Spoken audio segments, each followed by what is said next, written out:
Вот такой вот лесной зверь.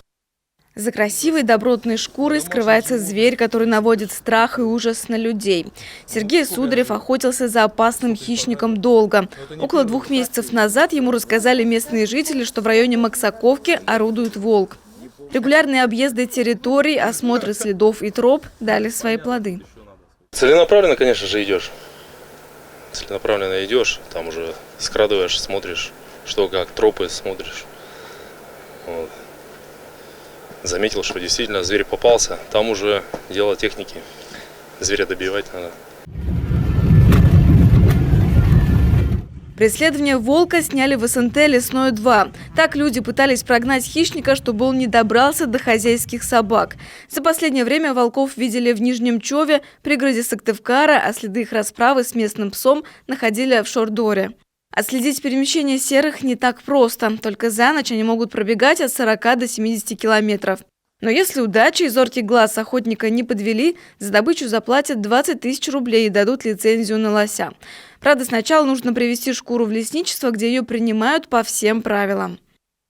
Без ног не смогу воспринимать волка. Понимаешь? Где ноги? Так значит, надо ехать за ногами. Шкура должна быть целой, с хвостом и лапами. Во время приемки специалист ставит клеймо. На добыче делают 2 надреза для того, чтобы не допустить повторной сдачи. И самое главное, нужно убедиться, что подстрелили именно волка, а не собаку. Отличительные признаки. Лапа в плотном комке. Все когти должны быть черного цвета. Если какой-то есть белый коготь, это уже признак, что это не волк. Серебристость на морде. Вот она, серебристость. Вот это место называется.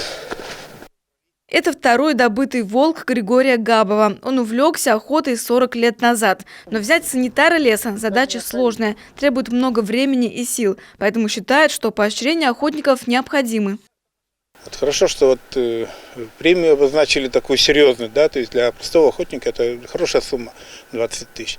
Плюс еще, если человек зверем занимается, плюс льготная очередь на лицензию на лося.